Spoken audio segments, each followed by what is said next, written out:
Ladies and gentlemen, I would like to welcome you for two big patches. Well, not only one big patch. We have one Dota 2 client patch. We have one patch that will shock your minds. 6.78 is here only for the Dota 1 client for now, but it is big. Well, we go over 6.77D for Dota 2 first. Small patch just brings you a few changes. Well, Chris, you can start. Right. Well, for the Dota 2 test update for May 29th, 2013, we actually don't have very many big changes. We've just got Illusions not being able to upgrade to Flying Courier, which is not that huge. We added they added a spectator pop up when heroes acquire high end items. So imagine the BTS studio when they said that Mouse Sports or Black from Mouse Sports is upgrade or has bought an Ethereal Blade. That's stuff that will pop up actually on in the in game client now. Added a broadcaster menu that's open by clicking the Dota logo on the top right that allows broadcasters to send generic stats, queries, and poll results to the spectators. This is huge. That's kind of cool. Spectator smooth drag setting is now preserved across runs. Thank God. I hated when I was casting games and the smooth drag setting would not stay, so I'd actually have to go into the options menu and change it every single time I wanted to do it. Anyways, added notifications of item purchases in some cases. I would imagine things like mech, Yeah, BKB. I mean, stuff that's like big. Most of the stuff actually is already notified, like Blink Dagger, BKB. But certain other high end items, like maybe an Assault Cuirass or something like that, would be now on there. Excuse me. They fixed a crash when starting replays on a 32-bit version of Windows. I don't really know how many people use 32-bit versions of Windows, but that's a good change. A crash when changing window or screen resolution. That's pretty big because, cool. When I have to change things with streaming and recording and stuff like that, it does crash sometimes. Fixed a crash when using Alt-Tab or running full screen. I've never actually encountered that crash, but nevertheless, good change. Added the Itsy Bitsy Spider Courier, cute little courier. Updated the Drums of Endurance cast sound. I don't know what that sounds like. And added a secondary underscore for the startup UI, which is cool. So, more music. And yeah. I'll just go ahead. Okay, well, this was the Dota 2 patch, not that kind of a big deal. You will have better production now coming up from every caster who's official, thanks to polls and stuff like that. I'm really looking forward to the good studio because now they can get their polls in the game, and this is gonna be freaking awesome because they will say like, what is too good? Is he worthless, funny, or both? Something like that. But yeah, now to the bigger changes. We have 6.78 for Warcraft 3 Dota, but well, a lot of people think we actually gonna see this before the TI3, and this will shock the meta game as a whole thing. We've got a lot of changes, and well, I think we're gonna hop into it, and well, let's go over it. We have two new heroes added for Warcraft 3 Dota. The first one is the Kaolin, the Earth Spirit. He's a strength hero as well as an intelligence hero. Nerif, the Oracle. Let's check quick. Sentinel is the Nerif, and They're both Sentinel. They're both Sentinel? Yeah, Yes. there it is. So both for a Sentinel. They won't be integrated in Dota 2 like in the next 2, 3, 4 months, I believe, since there are still so many heroes from Dota 1 to port. So not really that kind of big deal. Of course, if you play Warcraft 3 Dota, it will affect you, but otherwise not. So if you want to know what they do, you can look it up on Join Dota or maybe on Play Dota forums. You find it all there. It's a little bit too... I'm sure we'll. Sorry to interrupt you, but I'm sure we'll include a link down in the description below with the changelog, so you can go and check it out for yourself. Oh yeah, we're gonna get the changelog link there. Oh, good idea. Okay, so for the heroes, Arc Warden is not in Dota 2 right now. Magnetic Field AoE decreased from 225 to 275. Tempest Dual units is now visible to the enemy players as the fake, so slight nerf. Not in Dota 2, not interesting for us. X counter helix cooldown decreased by 1 second on each level, so slight buff to X. Tenth of a second. Tenth of a second, not a second. Oh, tenth of a second, sorry. Tenth of a second, so slight buff to X will maybe increase his jungling, his laning potential, but not overall too big. Well, Eagle Eye, you go with the next two. Okay, Ancient Apparition, the Ice Vortex cooldown decreased from 6 to 5, which is absolutely great. It allows him to have a little bit more presence in lane if he's going for like maybe a gank or something like that. It's if you're trying to follow up and chase somebody down, it's the cooldown decrease is great.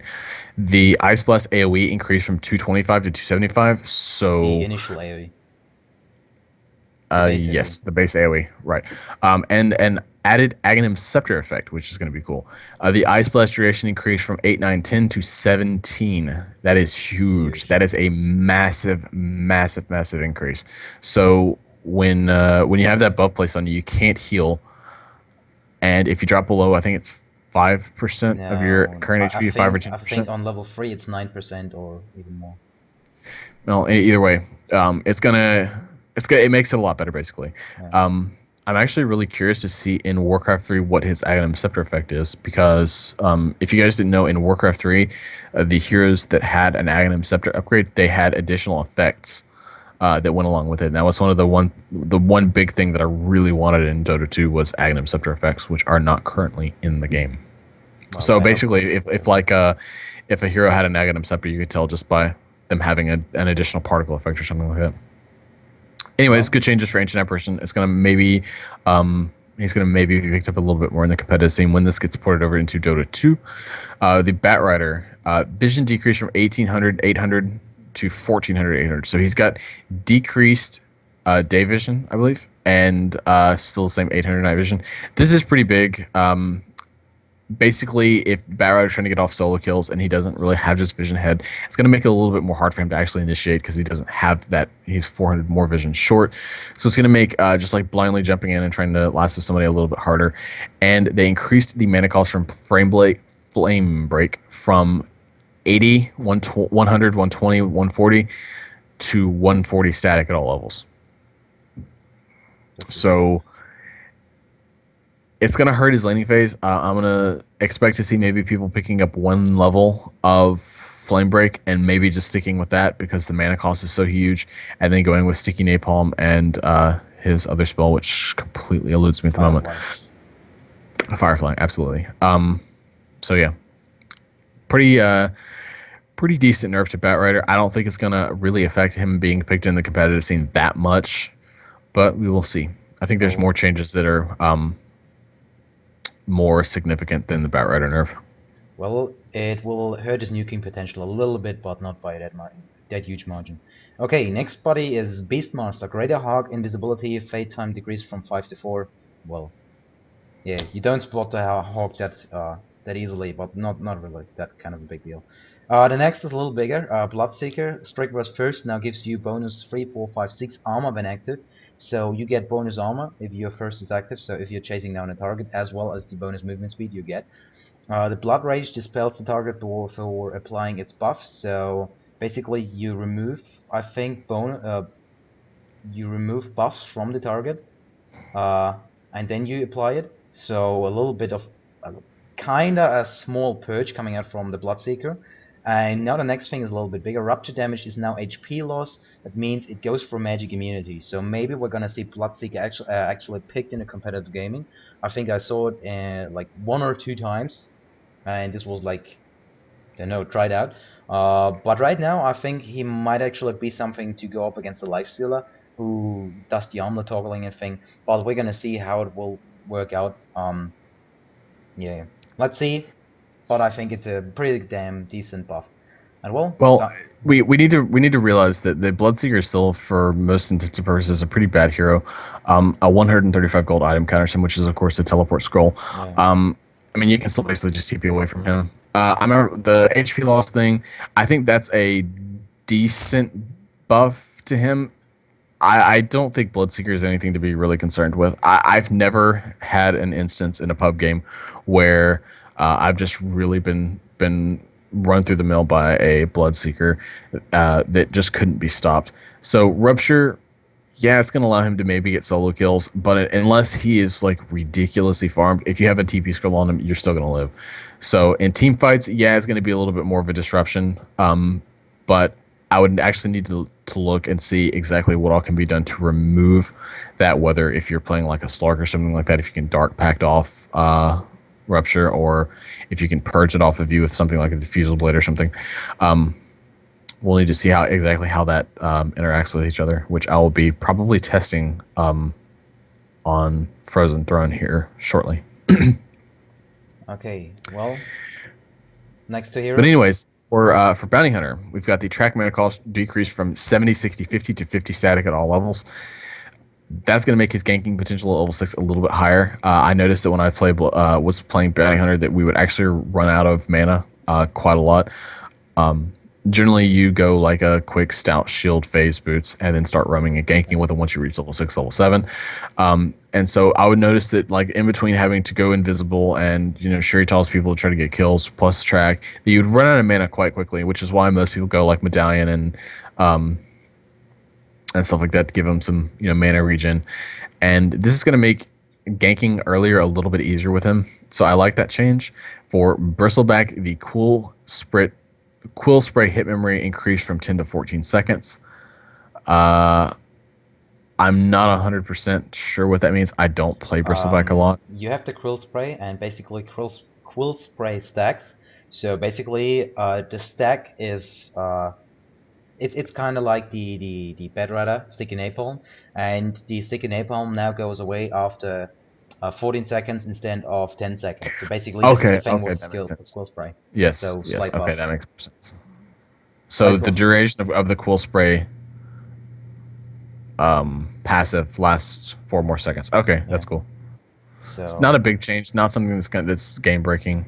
So well, it's slight change, so I don't think Ice Frog wants to overbuff the heroes. Well, next hero is mine because this is my hero.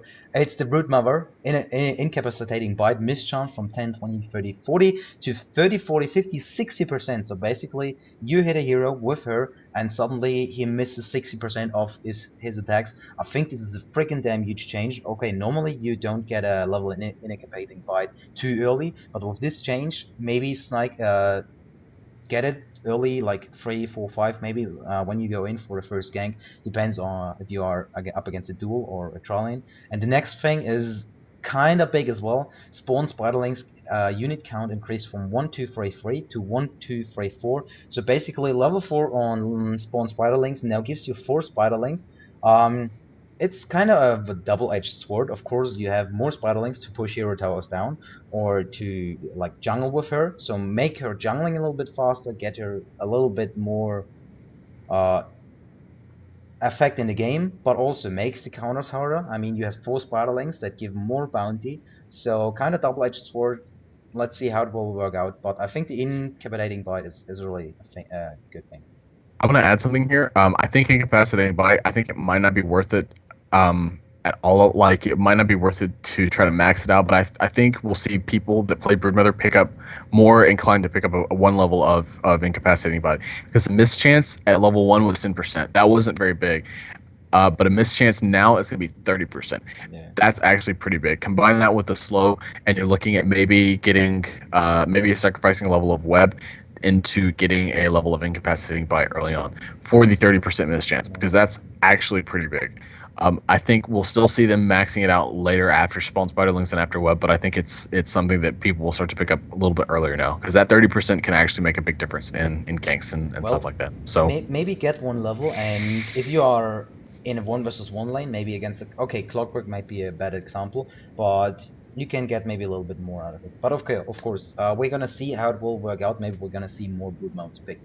Then the next thing is pretty damn small or pretty damn big. Depends what you're looking at. Centaur War Chief added to Captain's mode. A thing a lot of players look towards, and huge change. He was like changed back and forth over like when do we saw him? I think we saw him the first in Diatide, and Diatide is like what? Uh, he was changed, and I think 6.77 was no, no, when he when he was. came to Dota 2, I think shortly before Diatide, I believe. Yes, I believe. And this is like Halloween. This was like okay, 7 months ago, so more than half of a year. And now he's here, and now he's added to Captain's mode. So officially, Icebrook thinks he's fine. Um, hmm. Let's see how he will work out.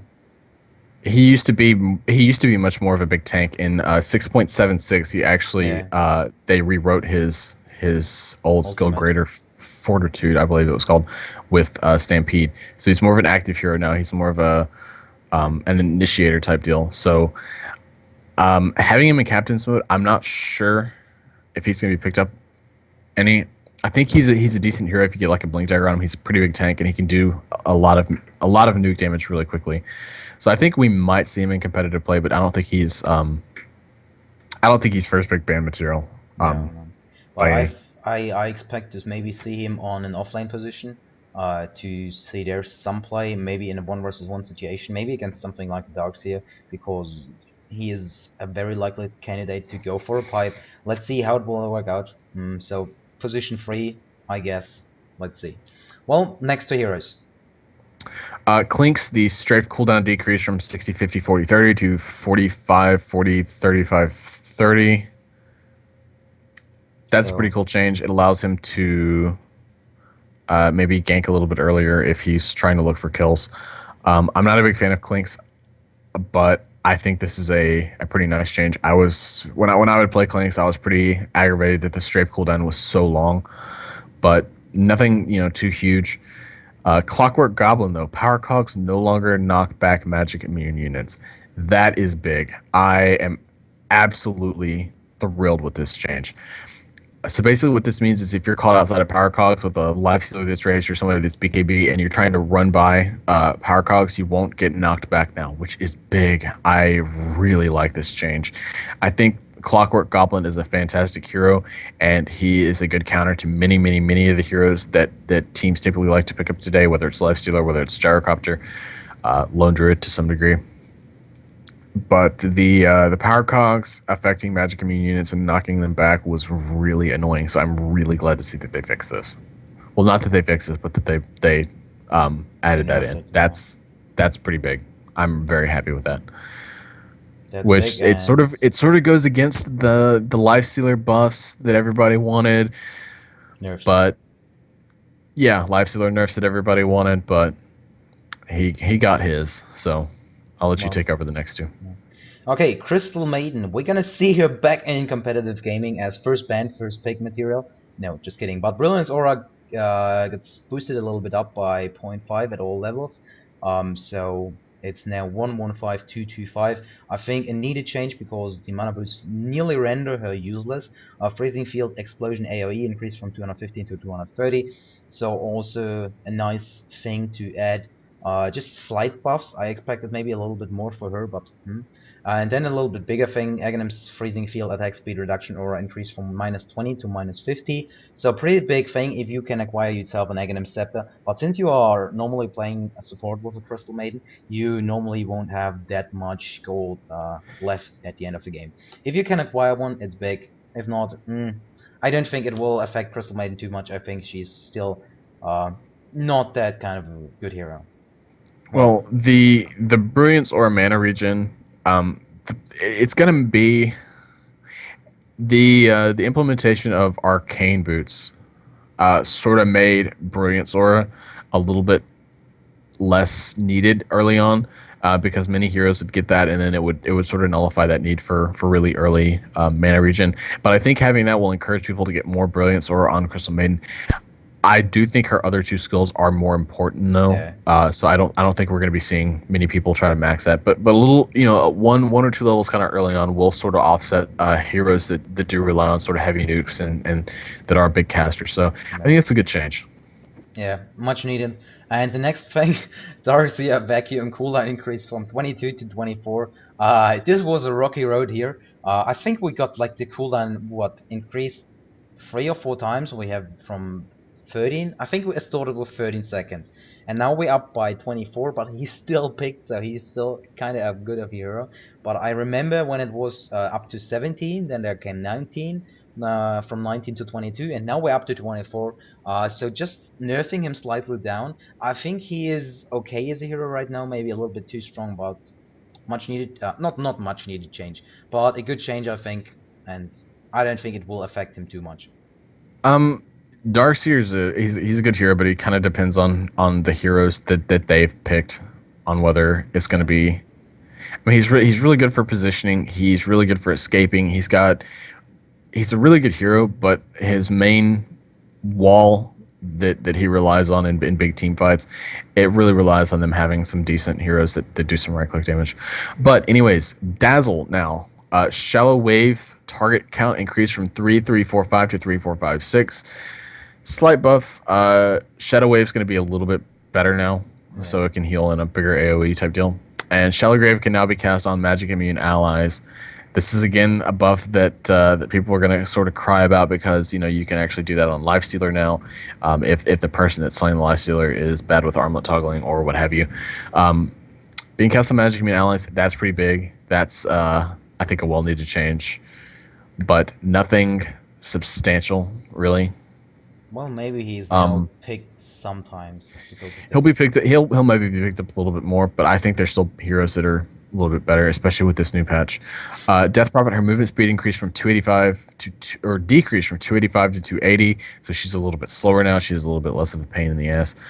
Silence AOE increased from 200 to 75, 350, 350 to 350. Okay. Witchcraft move speed bonus increase from 4, 8, 12, 16% to 5, 10, 15, 20%. So this is basically just Oh, I equaling out a hate little that. bit. I hate that. I hate Death Prophet.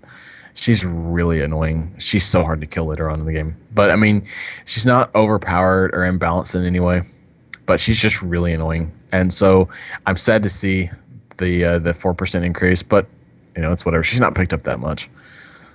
I think a little bit needed change to her, also making her maybe a little bit more viable for the competitive scene. Of course, in pubs she's a pain in the ass, but yeah, this is not League of Legends, fortunately. So Ice Rock decides to buff and nerf based on the competitive scene. Okay, next heroes. Disruptive Thunderstrike from 3 strikes over 4 seconds to 4 strikes over 6 seconds. Yeah, added 1 strike, added few more duration, so maybe a slight buff to him. Not that kind of a big deal, I think. Thunderstrike damage per strike decreased from 50, 75, 100, 125 to 40, 60, 80, 100. So basically just equaling things a little bit out. And Thunderstrike on level 4 deals 25 more damage. So not that kind of a big deal. AoE increased from 200 to 20, 40. So He slight actually changes he to him. the Thunderstrike damage is actually reduced from 125 to Yeah, yeah. 100. He doesn't Well, deal 25%. He doesn't deal 25 more damage. He does 25 less damage, which is going to make him well, a hell of a no, lot no, easier no, to no. lane against. Three strikes with 375, 4 strikes, a 100. That means 400 damage overall. Oh yeah, you're right. Okay, my bad. So slight buffs to him, but I think also a little bit needed because he's fallen quite out of favor and well he shines not anymore. And the Huh. next thing is like I was like crying when I read the first because I'm like playing Slark. Doombringer. Doom now disables Feast, Backtrack, Dispersion, Juxtapose, Bristleback, and Bloodbath. So, well, reworked Doom, the ability a little bit, making him more viable against heroes like the Phantom Lancer, something like that. And well, now comes the thing. Aghanim Scepter upgrade duration reworked. Aghanim Scepter on Doom. Now, Doom duration doesn't count while the target is within 550 range of Doombringer. So basically, you cast Doom, you acquire yourself an Aghanim Scepter, you cast Doom on somebody, and you just run right next to him, and he can't do shit because Doom like goes on forever. And the only thing he can do is run all the way back to his fountain where you can't follow him, but he won't reach there unless he's like Pudge with 100 flesh heap stacks. So this is a huge change to do, and I think this is maybe a thing that encouraged people to buy the Aghanim Scepter in first place, and maybe even making him viable as a 4 position something like that in the jungle in competitive gaming, or maybe even lane him mid, maybe even as a carry could actually be like that. But Um, I think it's a decent upgrade. It's an interesting upgrade, but I mean, we might start seeing people do sort of like a roaming Doombringer with like a Loth or Shadowblade phase drum type deal with like a Centaur to try to maximize his movement speed and then just sort of roam around and gank with that. But we still have to realize that Doombringer is I mean, it's an okay upgrade. It makes him more viable as like a ganker now if he gets some really good farm in the jungle, like Midas with Devour, and he can get up a really early Aghanim Scepter and then go phase, drums, Shadowblade, Lothars, whatever you want to call it. I think that would be okay, but it's still quite a lot of farm that you need to get on him, hmm, and it hurts him in other aspects where he's not getting things that really help his team. And if teams are sticking together, then the Aghanim Scepter upgrade is really not going to do that much. You can actually still heal through Doom with Mech or something like that, so it's not like AA Ultimate where you can't actually heal through it.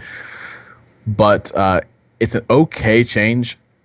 It's still going to be blocked by a Lincoln Sphere, and I don't think it's as big of a deal as everybody on like Reddit and stuff like that is making it out to be. He's going to be annoying if he catches you out solo. But there are a lot of heroes that are going to be really annoying if they catch you out solo. For example, Nyx Assassin. If a Nyx Assassin catches you out solo, he's going to kill you pretty quickly. Same thing with this sort of Doombringer. Only Nyx Assassin can do it with a hell of a lot less gold. So it's an okay change. It's going to make him maybe a little bit more annoying in later times in the game.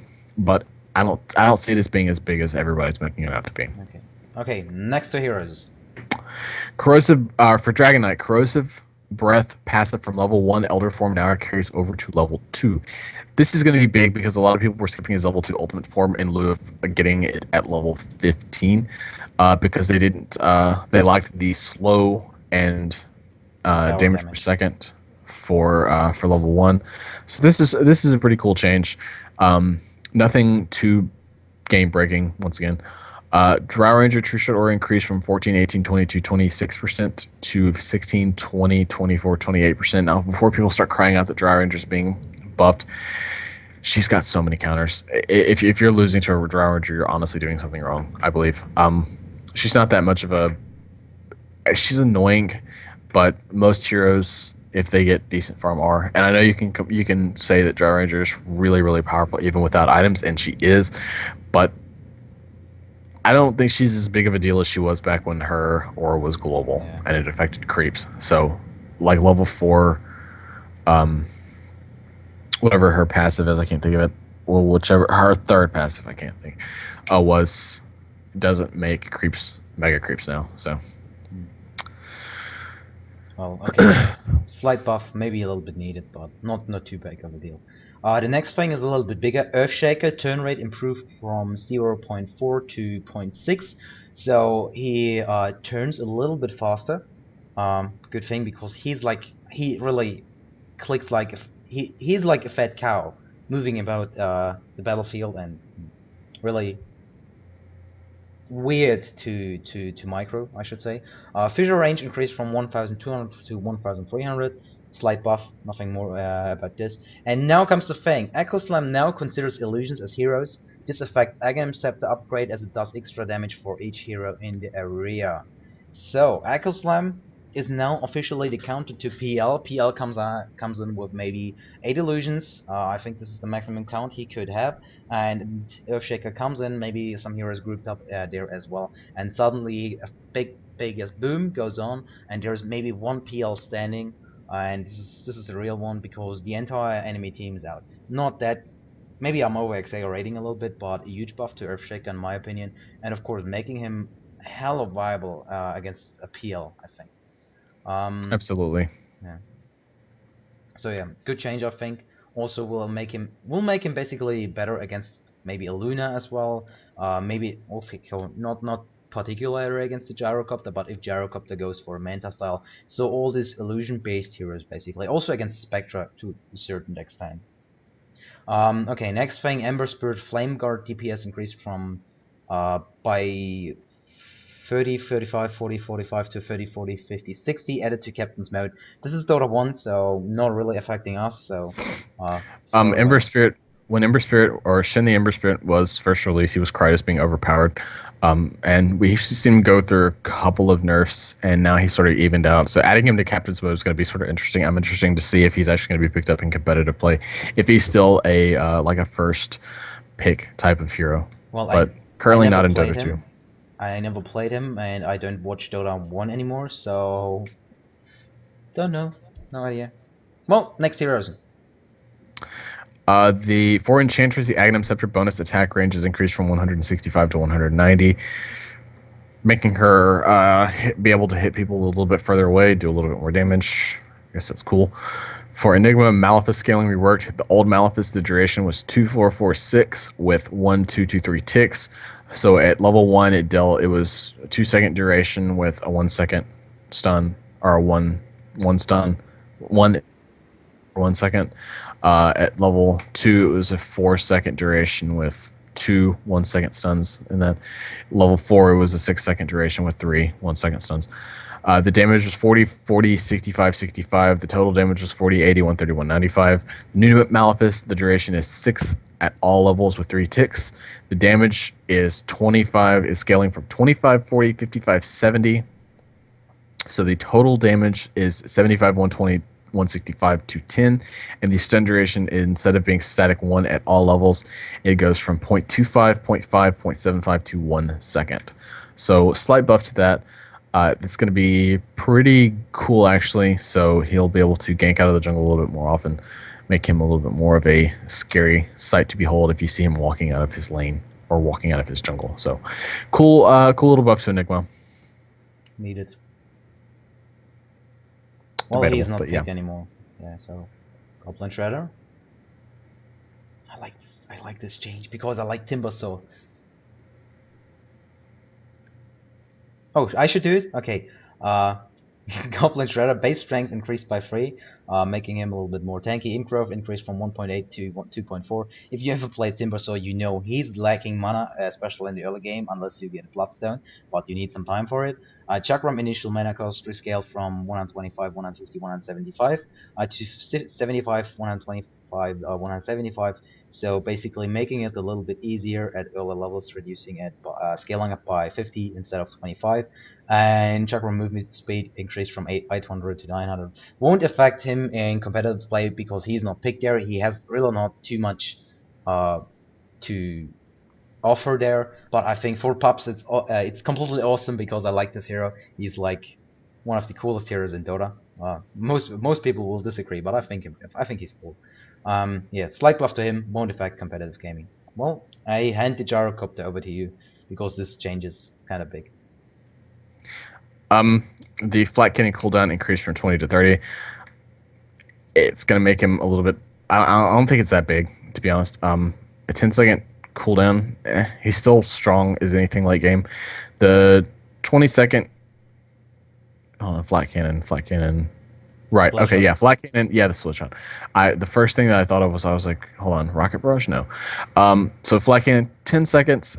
I mean, yeah, it's gonna hurt him a little bit, but he's gyrocopter's still gonna be really strong late game. It's just gonna make his base pushing a little bit more delayed than it was previously. So nothing too huge. Needed nerf, but I think there's a little bit more that can be done. I don't necessarily think that Gyrocopter was overpowered as it stood. He was just a very good hero. Huskar. Sorry, go ahead. Well, I think it's just to make maybe Medusa also a little bit more viable because many people said, okay, why is Medusa not picked? She was like big in Dota 1. And then the answer to this was, okay, a gyrocopter does basically the same thing. I mean, he has the fly cannon every 20 seconds. And what should Medusa do? What she has to offer? But we can go to her later on, so yeah. You can continue with Husker. Huskar's base strength is increased by 3, so he's going to have a little bit more HP. Starting off, Burning Spear's damage per second increased from 4, 8, 12, 16 to 5, 10, 15, 20. Okay, Life Break HP cost increased from 35 to 30, 25 to 40, 35, 30% of his current or his HP. And his Berserker's Blood has been reworked. The old Berserker's Blood increases attack speed and damage for each 7% of his missing health. The first bonus started at full health. The attack speed was 3, 6, 9, and 12 initial attack speed per attack, or per stack, sorry. And the damage increase was 2, 4, 6, 8 per stack. The new Berserker's Blood is a lot different. So the attack speed is going to be 8, 12, 16, 20 per stack. And instead of damage, he's now getting a passive 4, 5, 6 to 7 magic resistance per stack. So once again, it's still the same thing. For each 7% of missing health, he gets a stack. This is going to be kind of different. He's not going to hit as hard since the damage. He doesn't get the damage, but the magic resistance is going to make it hard when he gets low on health. It's going to make it so where you really don't want to nuke down the Huskar if you really, really aren't sure that you're going to be able to kill him. Not just that, but also his burning spears, they do magical damage. so he can just autocast Burning Spears without being too concerned about dying. That is very true. Huh. That'll be interesting to see how that plays out. And he was also removed from captain's mode. So Ice Frog thinking that this may be a little bit weird. He needs to test it out and see how they're going to react to it and see if it needs to be buffed or nerfed in any sort of certain way to make it, more or less Hmm. over or underpowered. So a cool little change. I still think Huskar's a pretty bad hero. Like he's annoying, but there's so many things that counter him. If you get Blade Mail on him, if you have a Necrolite, which especially after the Necrolite change, if Necrolite's picked up or if the team gets a Blade Mail, then it's gonna be fun. Hmm. So Okay, well, Husker, still a shit hero, go on. Invoker, we have Alacrity mana cost decreased from 100 to 75. Ghost Walk slow increased slightly by 10 at the max level, so lot of numbers. Ghost Walk cooldown decreased from 60 to 35, and Tornado damage rescaled from 70 plus Wax plus class times 20 to. Holy shit, you can read it in. I will put the patch notes for you there. So, little bit rescaling, it looks like. Slight buffs to Invoker, I think, needed, because a lot of people were crying about the Tornado being a little bit um, too weak. So now it's buffed a little bit. Electricity buffed a little bit as well as his Ghost Walk. Won't get him directly back into competitive play, but needed buff, I think, because he is a little bit too weak, especially if you go for class wax. um, as a Invoker player, I really like this change. I love using Alacrity, so I'm really glad that they reduced the cooldown. The Ghost Walk slow, uh, that's pretty cool. The cooldown that's pretty big. The from a minute to down to 35 seconds, that's going to make it a lot better for invokers that are going to try to get away. I really like that change because Ghost Walk, it was like if you wanted to pop out of Ghost Walk and then try to get back into a fight, Yeah. like let's say that you got initiated on, then you Ghost Walk to try to get out, and then you need to initiate back into the team fight because your team with backup is now there. Now it's going to make it really hard if you lose that team fight and now need to get back away. With it at 35 seconds, it's going to make it a little bit more viable for you to use it again in maybe a team fight that lasts a little bit longer. The tornado damage rescaling, that's a little bit of a bigger buff. 70 plus 2 times Wex plus Quas times 15. Uh, that's quite a big buff. Make I it can't better in think the of early of game. what it would be. So if you had 2 levels in Wex and 2 levels in Quas, it would be 74 times 20. Doing math, that's like 280, 296, something like that damage. And with the way that they buffed it now, it is 2 times Wex, so 4 plus that'd be 6, 76 times 15, which would be what?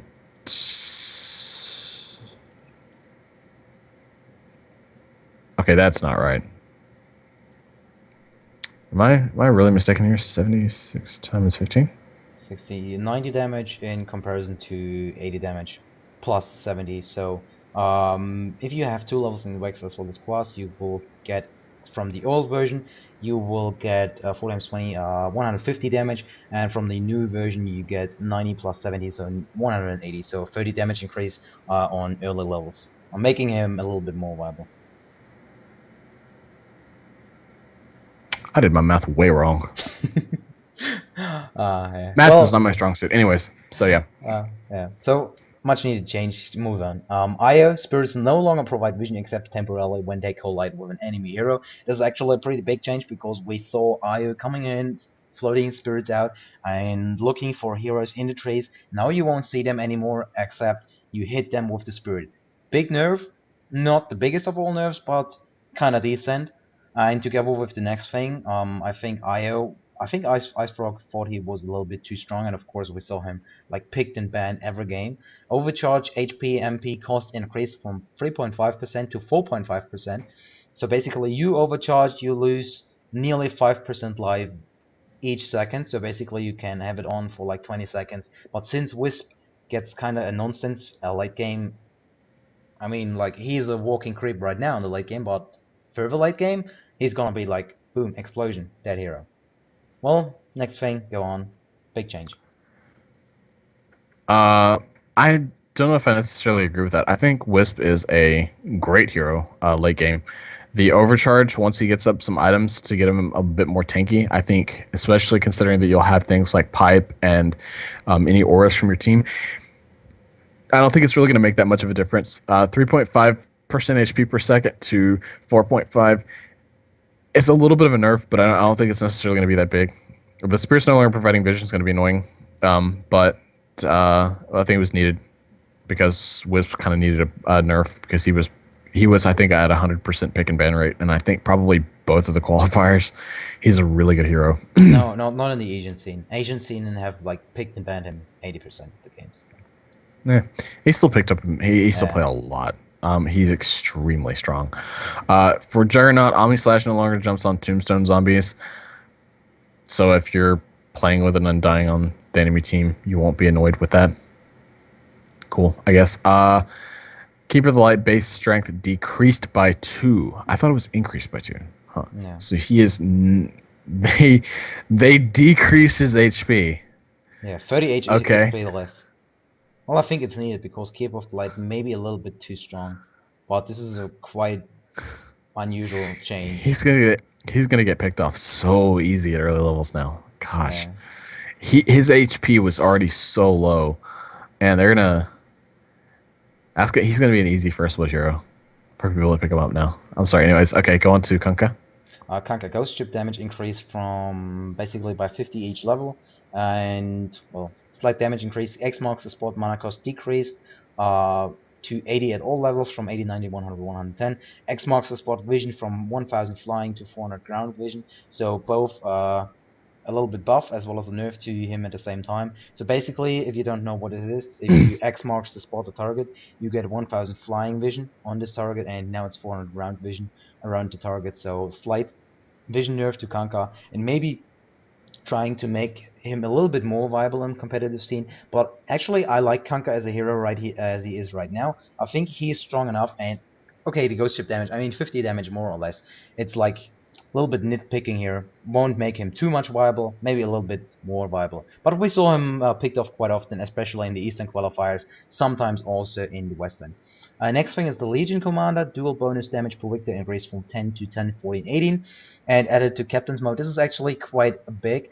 Since now on level 3 of the ultimate, if you duel someone, you will have 18 increased damage. So instead of 10, so basically double the increased damage. So kind of big deal. If she snowballs, she will snowball really hard from now on. But not in Dota 2 yet. But probably in the next hero they're gonna add. So walk over it. And oops, my microphone. And yeah, next hero. Holy crap, we're already recording for 40 minutes. So yeah, speed it up. The Lich's Chain Frost bounce is increased from 7 to 10. Cool stuff. Makes his ulti do more damage. Still kind of easy to avoid if you're not all grouped up. And the big Life Stealer nerf. Open wounds cast range decreased from 600 to 200, 300, 400, 500. So at all levels, his open wounds has been nerfed. That was it. That was all they changed with Lifestealer, which I think is okay. I don't think Lifestealer was overpowered. People are gonna hate me for it. I don't think he was. I think certain people didn't really. I think he didn't have very many natural counters. Like the only real counter that I can think of would be like a Clockwork and a Bane, because Bane does go through Rage. But I think maybe making the Rage cast time a little bit longer would have been gone a little bit further into making the hero a little bit less viable. But this open wounds thing, that's pretty big. A 600 cast range was what it started off with. It was actually what it was at all levels for open wounds. So it's going to make his like ganking a lot harder. 200 cast range is pretty slow. So you're going to have somebody, if you're ganking with a lifesteal early on, you're going to have somebody open up for you and initiate, which for most teams, they have that. So I don't think that's, I don't see it as that big of a change. That was the Lifestealer nerf. I don't see it as. I see. It's big, but I mean, if teams already have something to set it up with, like a Vengeful Spirit or a Venomancer or anything else that's got a stun, whoever that is still going to get open wounds Yeah. because after Well, you stun, you wait for the stun to go off, and then you open wounds, and then you have a dead hero. So it's just going to change around how teams have to play the lifesteal a little bit yeah. early on in the game. Well, it It's kind really of not that much of a not that big of a nerf. it kind of forces you to get a second stunner because we saw it a lot. Lifestealer initiated with the open wounds, slowed down a target, and then the Lina or the Leshrac kind of a follow-up stun came after and stunned the target, and then there was like the Coddle Blast going through, something like that. So basically, you have to if I get in melee range to get the open wounds off, which is pretty damn big, because like he was able to pick one hero that was just slightly out of position, and now the supports have to do this from you. So weakened his laning's presence a little bit, but yeah. And I also think now we're going to see a lot more people go like instead of people. I think now the norm for Lifestealer, instead of it's still being sort of split between the treads, armlet, and then phase drums. I think we're now going to see a lot more people go for phase drums to increase his movement speed so that he can actually catch up and open wounds them. So, and we might start seeing people go something like a Yasha on Lifestealer just for a little bit of extra movement speed. Maybe, I don't know, but cool changes. Lena and Verse, still your turn? Or is my turn? Yours. Oh, you. Lena and Verse attack range increased from 625 to 635. Yeah, well, 10 more attack range. One of the highest attack ranges in the game, but yeah, not that kind of a big deal. Will make harassment a little bit easier. And then there's the thing that will make every top gamer cry. Line, mana drain, break, and cast range improved by 100. So it's now cast range 850, break range 1200. This is like pretty damn huge. 1200. This is the range of Blink Dagger. Aghanim's, and this is the thing. Aghanim's Finger of Death cooldown decreased from 160 140. So 40 seconds cooldown on like the Aghanim's Finger of Death. Now rescaled to 160-20. So basically every 20 seconds, so basically twice a team fight, Lion comes in and makes kaboom, and you explode, and kaboom, and our target explodes, because the Aghanim's Scepter upgrade is like, what, 1000 damage to a hero? Something like that? I mean, of course, huge mana cost, but it's gonna be awful to play against him in the late game, if you have something like a squishy support. Yeah, I mean it's going to be annoying, but Lance not picked up that much. Top And games. he's even then, I would find ways of dealing with it. I mean, I like the way that Ice Frog does things because there's even when he does something like this, it seems like it's going to make a really big change. Then you get down and you start to think about it. It's like, well, there's this that I can do against it, and there's that I can do against it. I can get a BKB, I can get a Blade Mail, I can get this, I can get that, I can silence him, I can do numerous things to stop the Lion from doing things. Get a Blade Mail on the Hero Blade, and suddenly he goes splash. Oh dear. Go on. The next thing is really big. Right, this is the one that everybody's been talking about. Lone Druid Spearbearer now has his HP drained by Armlet when active, so no more Armlet Bear. I know the Chinese people are going to be very, very, very happy about that, and Admiral Bulldog is a sad, sad, sad day for Admiral Bulldog. No more Armlet Bear. And the Spearbearer bounty has been increased from 100 to 300. That is huge. That is very, very, very huge. That's going to make teams way, way more likely to try to pick off that bear when they can. We've seen in, I think it was LGD versus Vici, maybe, where they had the bear and the team basically, I think it was LGD, chased down the bear. Like, it was early game and they chased down that bear. Like, they didn't stop. They ended up getting the kill on it, but teams are gonna be way more likely to chase down bears now. 300 gold, that's really, really huge, especially if they're feeding that early game. That's if a support can get that, that's another set of wards, that's a smoke, that's an upgraded courier. If a carry gets that's just closer to his blink dagger or Mantis style or whatever. That's very, very big. People are gonna have to really, really be careful on how they use that spirit right now. I think it's gonna make teams a lot more scared to actually send the bear out to go scout and pull and stuff like that. So that's that. Lord of Avernus or Abaddon move speed increased from 300 to 310. Meh. Well, nothing to talk about. Okay, Lycanthropy, armor increased by 1, officially overpowered. Shapeshift total armor is still as the same as before, so one more armor will help his laning stage maybe a little bit, but not too much. And now the big thing, Magnetor, Magnus the Magnetor reverse polarity damage decreased from 150, 225, 300 to 50, 125, 200. So basically, you are not gonna be able to solo kill somebody in the mid anymore. Because if you get your reverse polarity down, I mean, the 100 damage, this is quite huge if we are talking about early game. And still, when he's level 16, 200 damage just anymore. This is like maybe the thing with the Enigma change. Try to bring a little bit more versatility back in towards the initiators. So a big nerf to Magnetor. I think this is the wrong way to go actually. I would have said okay, maybe maybe increase the mana cost on his shockwave, maybe increase a little bit the cooldown of Empower, something like that. Reverse Polarity got nerfed twice right now. Let's see how it will turn out. Magnus still a strong hero, but not as strong as before. Well, Um, I kind of disagree with you there. If you can reverse polarity somebody, depending on the position of where you reverse polarity them, and then you screw them back into tower, it's still probably going to be a kill. 100 damage at early levels, it's going to make it more difficult. It's not going to be as easy to get kills. I don't necessarily think that it's going to completely shut him down from getting kills early on. If you're playing sort of aggressive and you get RP'd and then skewered under a tower, you're still probably really, really, really dead. But it's going to be a little harder for the Magnetar to get a kill. So it's going to cause the people that play Magnus to really, really think about how they're going to use that reverse polarity, and they're really going to want to catch more people in that RP. Anyways, onto Medusa. Stone Gaze has been reworked. So the old Stone Gaze was any unit facing Medusa had his attack and move speed slowed by 100%, dispels enemy units. I guess that would be enemy summoned units.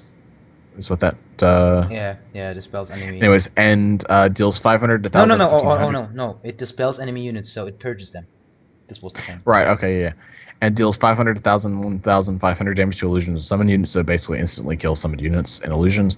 Lasts for 5 seconds. Attack and move speed is slowly regained over the duration. The view angle spread is about 75 degrees. AoE is 700. The cooldown is 140, 160. The mana cost is 200, 100 to 0. I did not realize it had 0 mana cost at level 3. Huh. Once a unit is affected, it retains the negative buff until the spell's over, regardless of the facing direction.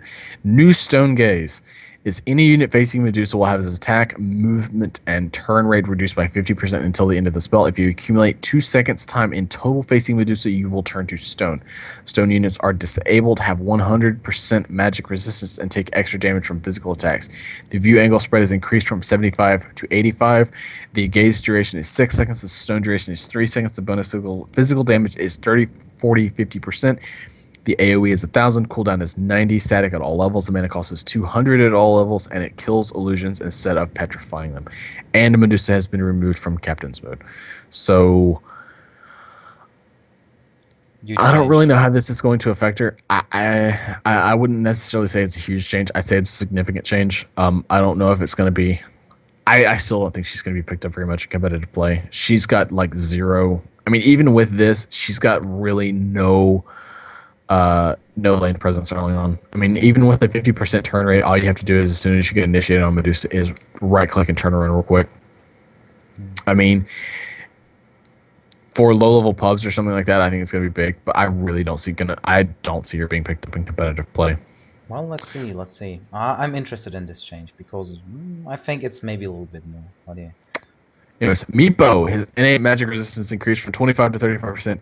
Hell yes, I freaking love Meepo. And 35% magic resistance is great. It's going to stop people, like, as soon as you pick a Meepo, it's going to stop people maybe from picking a Lena instantly. It's going to make you more secure about if they've got, like, a Lena or a Quap on their team. You're still going to die really quickly, but I like this. I like this buff to Meepo. 35% magic resistance, yes. You do like robots as well? What? Robots? Do you like robots? Because you sound like one. Okay. You're going a little bit robotic, but I think we can deal with it. Okay, next change, Mirana Elune's arrow now deals up to 100 extra damage based on distance the arrow traveled. So basically what this means, you're gonna have a 460 damage nuke if the arrow travels over the full distance. Slight buff to her, normally it's not that kind of normal that you hit a full length arrow with 5 seconds and 460 damage. So 460 damage still on the arrow, plus a little bit extra damage. So needed buff. Moonlight Shadow cooldown decreased from 160, 140, 120 to 140 to 120, 100. So 20 seconds on all levels. Will make her ultimate a little bit more viable without overpowering her. And Starfall will choose a new target for a second star if it first died before impact. So needed change, needed buff, slight buff, not that kind of a big deal. Will make her maybe a little bit more viable. Okay, now the big thing, Morphling, well not that kind of a big thing. Morphling base attack time improved from 1.7 to 1.6, so he's a little bit faster. Maybe teams will pick him once in a while, but still not kind of a big deal. Now we're on to Naga Siren Riptide cooldown rescale from 1916, 13, 10 to 10. Cool. Naga Siren's not picked up that much in competitive play anymore. For pub games, this is going to be pretty okay. Reducing the cooldown. It's going to halve the cooldown basically at level 1. So that's kind of cool. And the one change that everybody is really on the fence about, Necrolite. If a unit dies under a Reaper's Scythe, it will be credited to Necrolite, which is cool. And the big one is Aghanim's Reaper's Scythe causes buyback to be disabled on heroes it kills for that death. This is really weird. So if you get killed under Reaper's Scythe, you can't buy back. Which Aghanim Scepter on Necrolite was widely considered to be one of the worst Aghanim Scepter upgrades. This is going to be a bane in pubs. It's going to be really, really annoying to deal with in pub games. Because if you Reaper Scythe the hard carry and they can't buy back late game, then that's going to be really, really annoying. We've never seen anything tamper with buyback before, so I don't know really how that's going to go, but that's weird. I don't know. I don't know how that's going to work. Well, let's see. Nerubian Assassin, go on. Nyx Assassin in Dota 2, by the way. Yeah. Still Nerubian for a lot of people. That would be you. No, it's your turn. Okay. Mana burn, drain, and damage decrease from 5 to 3.54, 4.55. That's kind of cool. It encourages people to get more levels of it earlier on instead of just getting the one level of it, because getting more levels, all I did was decrease cooldown basically and mana cost. And the mana cost rescaled from 130, 120, 110 to 100 to 100 static at all levels. Cool stuff. I think it's going to cause maybe people to think about picking it up more. It's not a... all it's really going to do is it's going to say, do I want to really get more damage or more points in mana burn? Am I against a caster hero that I'm going to do a lot of damage against? Okay, then maybe I'll pick up more points of mana drain instead of stun or spiked carapace or something like that. So kind of cool. You were right. I can't count. I can't count to 2. This is the thing. Okay, well, I take the next 3 heroes. Night Stalker, Hunter the Night, attack speed rescaled a little bit better early on. By 15, move speed remains the same, so slight buff to Night Stalker. Obsidian Destroyer movement speed increased from 310 to 315, so he's basically on par with the Lone Druid in the ranged form, so slightly faster, slight change to him, not kind of a big deal. And Ogre Magi, Ignite DPS increased from 26, well, not like that much, by 6 on level 4, so not that kind of a big deal. Slight DPS increase. Yeah. For Omni Knight, they added an Aghanim Scepter effect. This patch is the Aghanim's Scepter patch. Everybody's getting an Ag Scepter patch. So the Guardian Angel AoE becomes global and affects buildings now. So Omni Knight, you take one of the really, really, really annoying heroes to play against because he gives you basically a free BKB. And if he gets into a team fight that he knows that his team's going to win, he presses his R button, it's LOL, you can't kill me, let's run away now. And takes that up 1 level and makes Guardian Angel global, so he can use that on heroes that are across the map, and it affects buildings. So pushing in against an Omni Knight with an Ag Scepter is going to be so hard. People were basically saying it's going to be like a second glyph. And pushing into towers now is going to be big because it's global and stuff. But basically, it's going to make Omni Knight a much, much, much more defensive hero if you're trying to get late game and base push. It's going to make it really, really hard. You're going to need to have some really, really good push heroes. So an Omni Knight combined with something like a Treant Protector, it's going to be big. It's going to be painful. And Panda Brewmaster, or just Brewmaster in Dota 2. Items, Primal Split units now gain your current level of Drunken Brawler. Cool stuff. Fire Panda no longer upgrades damage with Aghanim Scepter. Cool. Because apparently it has roughly the same damage with Drunken Brawler now. Apparently I am drunk because I can't pronounce things. But anyways, okay. Slight buff, nothing huge. Okay, Phantom Assassin, below level 4 evasion increased from 35 to 40%. So Icefrog said, okay, I'm gonna nerf the signature hero, give them another cookie to the Alliance. Alliance. Not kind of big deal, 5% more evasion. Maybe comes in handy late game, but not too big.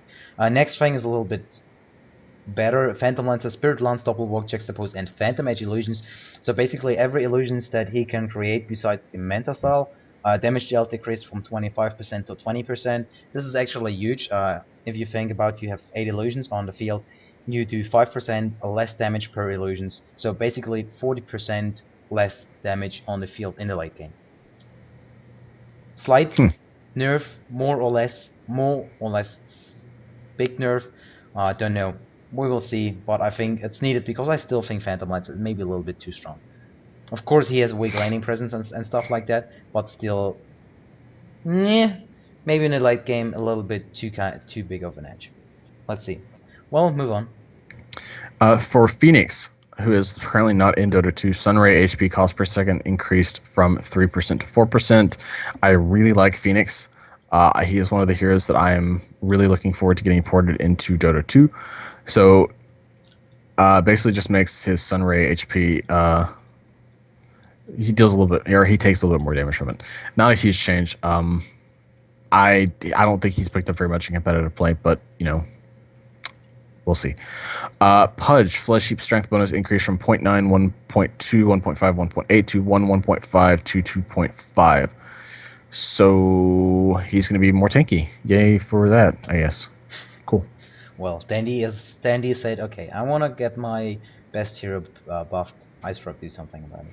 Okay, Pugna, Never Blast structure damage increased from 33% to 50%, and the Decrypify can now target Tombstone, making him a little bit more viable maybe in competitive play for early pushes. 50% structure damage is actually quite huge. The Decrypify can target Tombstone, whatever. You can't kill Tombstone it easily. Razor, Eye of the Storm duration increased to 30 at all levels, so slight buff to his ultimate, and also the strike interval decreased to by 0.5 at all levels, so making it even better. And unstable current movement speed bonus increased from 36912 to 481216, so making him move a little bit faster. But overall, slight changes, maybe making him a little bit more viable. But also, Icefrog doing the right thing, just slightly stacking up the buffs and looking, okay, is he viable right now, or maybe I have to buff him a little bit more. All right. Now with Ricky Maru, we have permanent invisibility fade time decreased from 3, 2.5, 2.25, 1.5 to 3 to 1. Cool. I don't really care anything about Ricky. He's just really annoying when I play Nature's Prophet. Sin King invisibility fade delay when exiting Sandstorm improved from 0.3, 0.6, 0.9, 1.5 to 1.5. Okay, so basically when he comes out of Sandstorm, it's going to have a 1.5 delay before you can actually see him. Cool. Sandstorm now is smoother damage interval 1 to 0.5. Total damage is the same. I'm not really sure how that's worked out, but cool. Well, you have heroes staying in a Sandstorm, and it doubles the damage instances, but halves the damage of instance. So more damage per second with more damage instances per second. So 2 damage instances per second, but halved damage per instance. That makes sense. Okay, so 0.5. Okay, that makes sense. Cool. Okay, next thing, Shadow Demon. Base intelligence decreased by 3. A little bit less damage on level 1 and a little bit less mana. Shadow Poison no longer gives vision over the targets with the debuff. But if you fire Shadow Poison, you still will have the path where it goes along, and you still see that path, but you won't have any longer the vision of somebody who gets the debuff from it. So slight nerf to him will help maybe the pro players a little bit, because they could see who is standing where, and maybe in combination with a bad rider could scout the entire battlefield. Not that kind of a big deal. So, okay. Shadow Fiend Requiem of Souls slower scaled from 15-25% to 20% at all levels, and the damage reduction increased from 15-20-25 to 50%. So buffs to Shadow Fiend want to make him more viable in competitive gaming, and want to make his ultimate more viable, because I think he's lacking there a little bit. But overall, also not too big of a deal. I actually didn't read that. That's kind of interesting. 50% Well, damage reduction. you can Requiem of Souls easier. So you go in and just make and go up in a huge Right. explosion. Well, I mean, I understand what it's saying. I didn't read it. That's interesting. Um, okay, Shadow Shaman items, mass rewards, damage increased from 53 to 59, 74, 79, 94 to 100 to 85 to 90, 105 to 110, 125 to 130. So pretty cool little buff to Shadow Shaman. Circa 20 to 30 levels, yeah. Yeah, the basic version damage numbers also normalized a bit from 39 to 43, 54, 58, 69, 73 to 40, 45, 50, 55, 60, 70, 75. So cool thing there. Silencer. I hate this change. Okay, global silence now affects sleeping units. Whatever. Added Aghanim Scepter for Silencer. Applies the current level of Curse of the Silence to all units. Increases ultimate duration by 1 second. Screw that. I hate Silencer. I hate Silencer. God, he's an annoying little bastard. I hate him. He's not overpowered, but Jesus, he annoying. I hate that little bastard. Well, another Aghanim's upgrade here. Okay, kinda big change to Skeleton King. Reincarnation Slow now affects attack speed as well. Good thing. Reincarnation Slow happens immediately upon death rather than after reincarnating, so will help your team when you get picked off. And the Critical Strike got reworked. Now it's named Mortal Strike, so it has a passive and an active component. Passively gives you a chance to land a Critical Strike, so basically like the old one. And you can cast it temporarily to steal HP from a target enemy hero. When the active is used, the Critical Strike is temporarily disabled for the drain duration. So the crit is the same as the old one, and the drain is 20% of max life is drained from your enemy instantly. I think, yeah. So basically, you drain, you get immediately 20 life of your enemy for you, and he has this left for 7 seconds. Cast range for 550, mana cost 30, cooldown 25. This doesn't affect max HP, just temporarily drains, then returns it. So kill him in the 7 seconds, and you should be fine. Need to change the Skeleton King, making him a little bit more viable, but still not that kind of a big deal. Oh yeah, and the HP drain, it's not lethal. I have no idea if I said it already. Okay, now Slaughter, bash damage type from magical to physical. I think, good thing. You can bash someone and still deal damage, make him a little bit more viable against maybe Lifestealer. Sprint cooldown decreased from 40 to 28. He was too weak of a hero. Now he's a little bit better. Don't think it's too big. For Sniper, the Shrapnel AoE increased from 360 to 400. Yay. Spear Breaker Charge of Darkness will also greater bash its target. Nothing noteworthy. Well, a little bit more damage for the Spirit Breaker, but not really that big. Meh, still a crappy hero. Yeah. Storm Spirit Electric Vortex cooldown decreased from 20 to 21, 20, 19, 18. So slight buff to Storm Spirit at higher levels. Torrent Chieftain Ancestral Spirit Division type from flying to ground. So you cast the Ancestral Spirit and you just get ground vision, so blocked by trees and everything that is around you.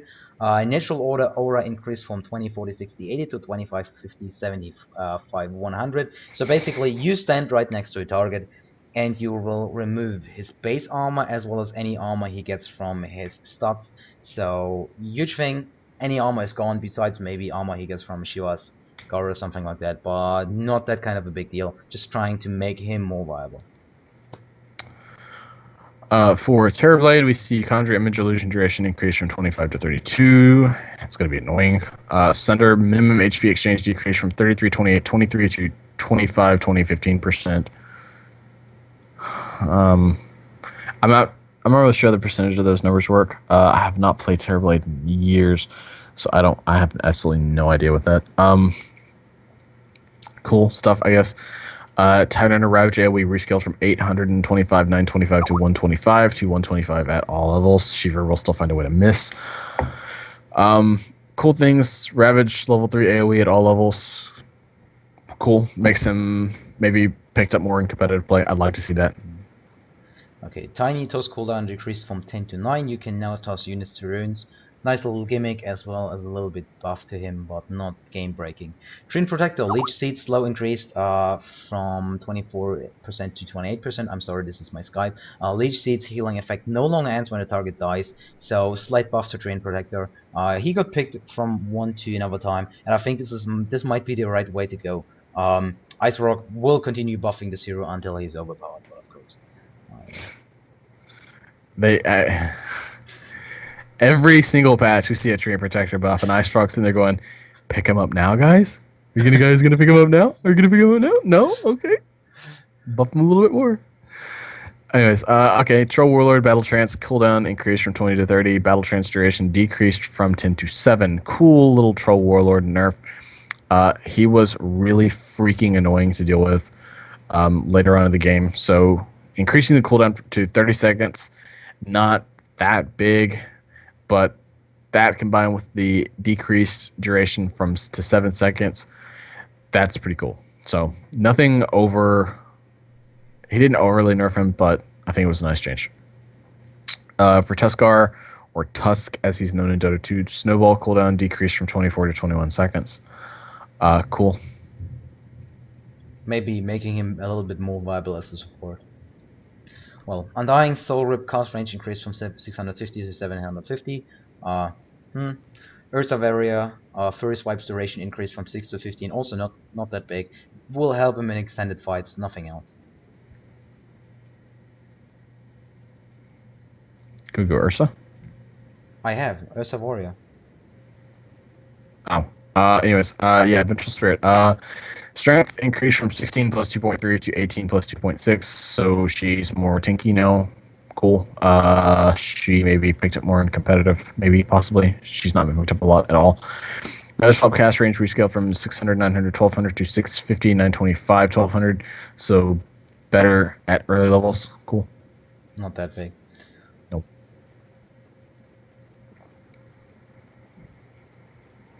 Venomancer Poison Sting duration increased from 6, 7, 8, 9 to 6, 8, 10, 12.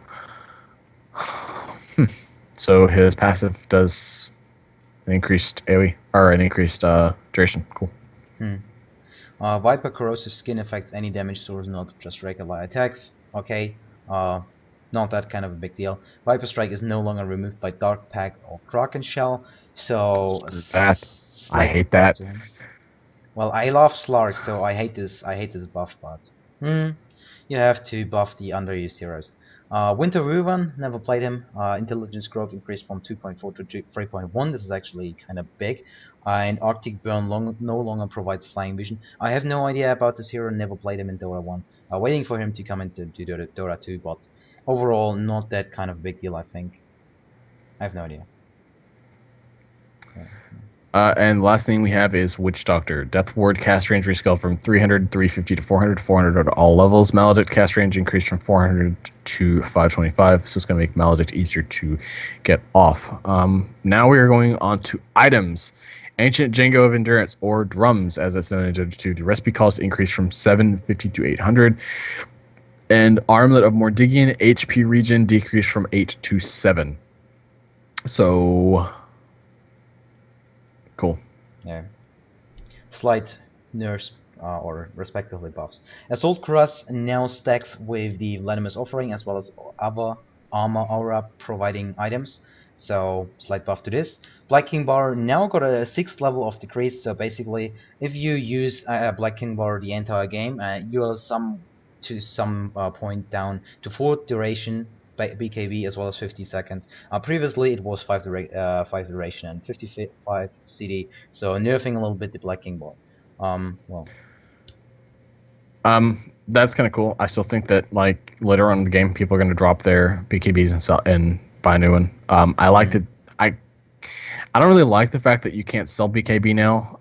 I agree that it was that selling it and buying a new one for half the cost was kind of crappy, but I still think I'm just going to drop my BKB, destroy it, and buy a new one later on in the game. I do that quite a lot. Okay, so Blade Mail, armor increase from 5 to 6, cool. Damage return cooldown decreased from 20 to 17. Trying to make Blade Mail picked up more in competitive play or in any play because Blade Mail is not very popular. This is pretty cool. So Bloodstone, initial charges increase from 6 to 8 and can be activated to instantly kill yourself. So this will cause it to trigger the AoE heal that always happens when you die with Bloodstone. 300-second cooldown, so you can't just use this anytime you want to kill yourself. Targets the ground to be used to help prevent accidental usage. So, well, an active heal. Interesting, but I don't know how this is really going to change things. I can't think of any hero that would just really want to die. The only heroes that I really know that love getting Bloodstone are like Storm Spirit, Death Prophet, Lashrak, and Timbersaw. Well, maybe if you're really low in a team fight and you really just want to help out your team, you can suicide. If you're low on mana and you've done everything you have, everything's on cooldown or something like that, and you're about to die, sure, why not? Deny the kill to the enemy team. If it's late game, maybe if you're being Reaper Scythed, you can Bloodstone. I don't know if that would work. Pretty sure it wouldn't, but I don't know. Okay, next thing is a little bit bigger. Also, I have to say this. I hate this. Bottle while empty. I would what I would do is I would actually read the courier first, so it makes more sense. Courier no longer block neutral creeps from spawning. Okay, was quite annoying if you like crowed something if you were in the jungle and suddenly you said, "Oh shit, I blocked my own game." Very Courier annoying. speed burst from 100% to 50% movement speed bonus still reaches the max speed, and this is primarily a factor when carrying an empty bottle. Without an extra slow, couriers will still reach maximum speed. And now the thing, while empty bottle causes couriers to move 30% slower. And I have to say, I hate this so much. I saw people whining about bottle crowing, and personally I think it's totally fine. You don't see it that often even anymore. I mean, pro players adjusted somehow. I mean, I saw a lot of Queen of Pains, Puck plays, and they were just like, okay, I don't bottle crow, or something like that. And I don't like this change. I don't like it at all, but maybe it's just personal preference. I kind of have to strongly disagree with you there. I saw bottle crowing was very, very, very, very, very, very widely used by mid heroes throughout by the heroes qualifiers. Like Magnus or something. Any mid heroes. I can't remember seeing a game in the past month that they didn't bottle crow. So I mean, people can whine that it's overpowered or that it's imbalanced or whatever, but I just don't agree. I don't see what bottle crowing. I mean, it's annoying that he put that in there, but if enough people complain about it, I guess why not. Dagon recipe cost decreased from 1,300 to 1,250. Okay. Dust of Appearance now stacks in inventory. Cool. Now slows heroes with an invisibility buff on them by 10%, so it's going to make it easier for you to catch up to heroes that you've now dusted. Cool stuff. So, I mean, slight buffs. If Hero Blade, self or ally cast duration increased to 4 seconds, okay. Fuel Sept of Divinity movement speed bonus increased from 30 to 35, okay. Not that kind of a big deal. I like that. I really like that. Well, 5 movement speed is not that kind of a big deal, but it's cool. I really like it though. The next thing, a little bit better. 4-star recipe cost decreased from 1,000 to 900, making it 100 gold cheaper. I think it's a good thing. Yeah. Gem of True Sight can no longer be destroyed. That's slightly annoying, but I guess basically what people are going to do now is just get the gem and then throw it in the fountain and leave it there. Mm. The gold cost increased from 700 to 850. Slightly annoying, but nothing that's just too big. The headdress of rejuvenation, or just headdress as it's known, Dota 2 regeneration aura AoE increased from 575 now equal to max active. Cool. And the blink dagger cooldown decreased from 14 to 12. Yay for that. That's cool. I like that. Well, Lincoln Sphere cooldown decreased from 20 to 17, so making it a little bit more viable. Low-Fuzz And Edge. that'll do. You got to think about how that's going to affect with Doom now. 17 seconds. Every second, every second, 70 seconds, you can be safe from the Doom ultimate, of course. Yeah. Low-Fuzz Edge or Shadowblade damage decrease from 30 to 22. Yeah, not that kind of a big deal. 8 damage less. Maybe prevent too many heroes of getting a Shadowblade. Medallion of Courage cast range increased from 800 to 1000. Cool. Mm. And well, Mechanism as well as Nephros and Buckler, the aura AoEs are equal to the Mechanism actives. Well, whatever, just to change to get all things up on one item. Yep. For Necronomicon, Warrior and Archer armor type changed from heavy to hero, so they basically take the same damage, or they take decreased damage from creeps, Same but for same damage heroes. from heroes. Null Talisman recipe cost decreased from 145 to 135. Cool. So basically, Dagon is what, 150 gold cheaper now, something like that. No, 60. 50 gold on the Yeah, recipe and yeah, yeah. So 16. I thought it was 100 gold cheaper for whatever reason. no. Short-term memory loss. Anyways, gone. Okay, Observer Ward initial stock now starts at 1 instead of 2. Max stock is still 2. So basically you can't buy 2 sets Observer Wards. Will prevent teams from creep locking a little bit. I don't like this change, but I think it's okay since you normally don't buy 4 wards. Or at least not 4 Observer Wards.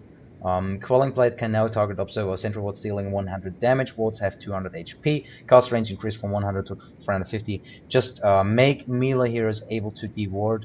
I think it's a okay change. Make also carries who go for the Quelling Blade able to deward if they are melee. Good change, won't affect too much. Radiant's burn damage increased from 45 to 50. Well, making it a little bit stronger. For Sanjinasha, they buffed Sanjinasha a bit. Old Sanjinasha was plus 16 agility, plus 16 strength, 15 attack speed, 15% main chance, 12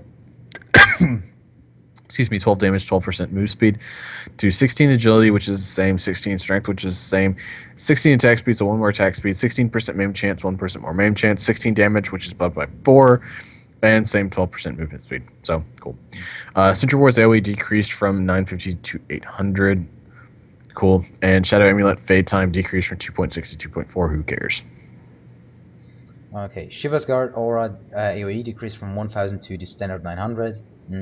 Shiva's Guard attack speed reduction increased from minus 30 to minus 40, so slight buff to the item with a less AoE. Stygian Desolator or just sells Desolator in Dota 2. Corruption armor reduction increased from 6 to 7, slight buff to this item. 1 armor, so basically 3% more physical damage. Or well, it kind of nullifies if you have more and more armor.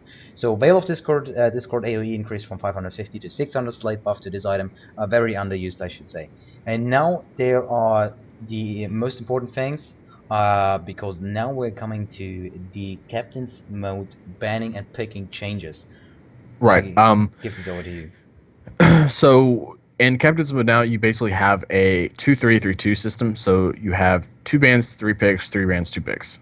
And that is going to be changed now to 2 bans, 2 picks, 2 bans, 2 picks, 1 ban, 1 pick. Which kind of, it's weird.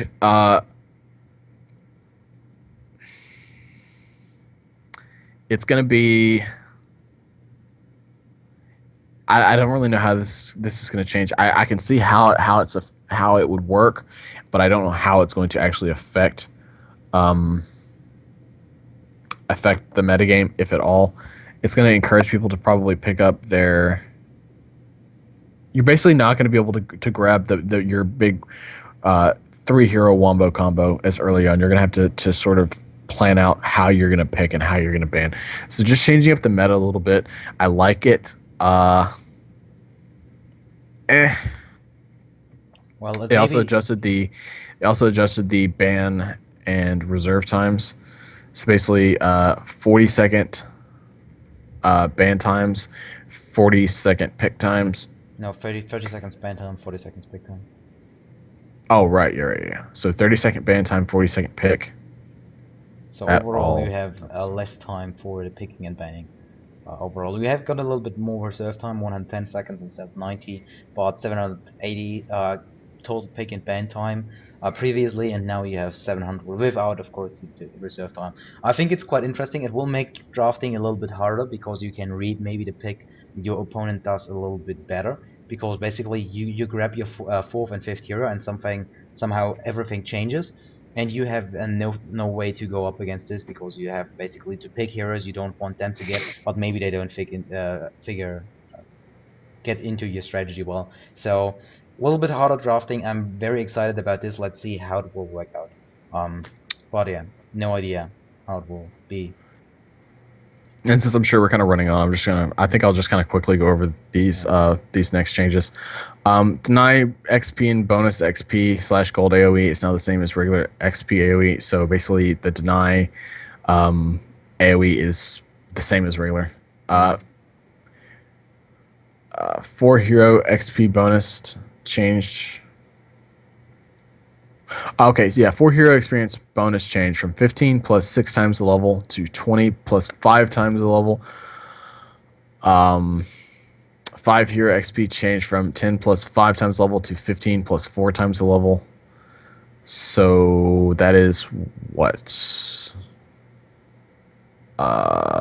buff, I think. More Mm, experience. more experience in Sure. early levels, less in later. So this the not that big use out of 5-minute Dota later on.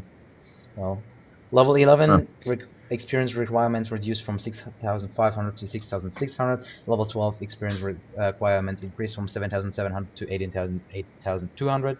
That's you. You're actually incorrect there. It was 6,500 to 6,000, not 6,600. Oh, sorry. Sorry. So you reduced. So level 11 will be reached faster. Level 12 will reach well later on. So more team fights with a level 2 ultimate, I think. Gold for ending a spree changed from 550 to 400 up to 75 to 600. So if you end a spree, you will get more gold, which is pretty awesome. So if you kill somebody who is got like 600 gold for you on top of the normal hero kill, and well, buyback cooldown increase from 5 to 6 minutes will make games maybe end a little bit faster because the buyback is still on cooldown for what like 1 minute. Yep. Um, Other changes: level 1 and level 2 towers armor increased from 18 to 20. Cool stuff. Towers no longer have separate bounty values when creeps or allies get the last hit. It now gives the same reliable bounty to all players as if a creep killed it. So used to, if you didn't have a carry around, you wanted to let the creeps last hit it because it would give more equalized gold. No, you still want to pick it yourself because if the creeps kill the tower, you divided the gold by 7, and everybody got a 7 of the tower gold because the creeps got their shot too, and if you last hit it yourself, you got the bonus thingy, and your team got a little bit. So if you last hit the tower, you got more out of it. That wasn't the way that it was explained on BTS. I think it was AUI that was explaining it. He was basically saying that you wanted to, if you didn't have a carry around, you wanted to let the creeps last hit because it would give more gold to the team than if you were to last hit it. It would give, if you last hit it, it gave less gold to the team. If a creep hit it, it gave more gold to the team. It was how he Okay. explained it. Okay. I'm just knowing the video from XV Roach, and he said, okay, if the creeps last hit the tower, they it's divided by 7 and split evenly. Split evenly. Well, don't know. Sure. Yeah, I don't like this change really that much because like you don't have to last hit the tower anymore. I really like last hitting the tower. Of course, you get a little bit bonus gold, so maybe overall it's still good, but yeah, it's a change. Don't know. So yeah, this was the towers. What else we got? Oh yeah, backdoor Backdoor protection. protection Not now reduces incoming damage by 25%. I don't like it. I like the backdooring because teams have to pay attention. Now backdooring is a little bit slow, and it also is a nerf to both Nature's Prophet, which we don't saw a nerf in this patch, as well as the Lone Druid because they were like the kings of backdooring. Siege units HP increased from 500 to 550. This is the thing all Dota 2 players will praise because now always requires 4 hits from tier 1 towers instead of sometimes 3 and sometimes 4. So I liked the old thing as well because you said, okay, will I get the catapult? Will I get the catapult? Now you basically make it a little bit easier because you know, okay, let the tower hit 3 times and then you get a catapult. Take out a little bit randomness on the one side, but I like a little bit randoming. So I know the next thing I dislike, but you can read it. Repicking a random tier now already adds the hero to the pool, so cool. You can't No. Oh no, this is the okay thing. Sorry. Go on over the right. next one. So that's cool. Basically, if you randomed a hero and then repicked, that Yeah. hero that you randomed was not in the pool anymore. So you could random a Meepo or something like that, and then repick, and nobody else would be able to pick Meepo. So, or I don't know if that works. I actually don't think it works with picking. I'm not 100% on that. Okay. I actually think it does. Come to think of it, I'm wrong. Anyways, so the thing that Vekus is gonna cry about is swapping a hero that you random now costs you 100 gold. No. Eh, Why? I like randoming and give the shit heroes to my friends and get myself the good ones. No. you still get. I mean, it's still 700 gold. It's still more than what you Yeah. would normally start off with. Not terrible. I mean, It's cool. It sort of prevents teams from all randoming and then sort of trying to figure out who wants to do what, and still keeping uh, all of that gold. I don't think we really need to go over the bugs because I think uh, these are all a Warcraft lot 3 of bugs. a lot of bug fixes. Don't know if they These are are. these are Warcraft 3 bugs. Yeah, so Warcraft 3 bucks, we don't have them in Dota 2. Yeah, praise Ice Frog, praise Wolf, and well, this was the complete changelog. We are 19 minutes talking about this, but it was really huge. I mean, it's like the whole screen, and I'm like still scrolling up and things like that. It will change the meta game. This is for sure. A lot of interesting changes. I'm looking a little bit forward, at least to the new intelligence hero, but of course, I'm looking forward to every new hero Wolf releases. We were just two today. This was well kind of unfortunate because nobody was there. We fitted in Homer Simpson for you, so you have at least something to enjoy. And he was sleeping, so this is the reason you never heard anything from him. So yeah, this was basically it. For everybody of you that is asking where is Kaida League, it will coming soon. They clean out the bugs. They implement new features and they make it shiny and sparkling and totally amazing. I promised. Valve Soon. time. Yeah, Valve time. Kita Soon. time. Okay, this was it. Eagle Eye, do you have any last shoutouts? No, not really. No. No. Okay. So this was it. This was the patch. Thank you for tuning in, and well, we'll see us latest the next week. So yeah, see ya. Bye.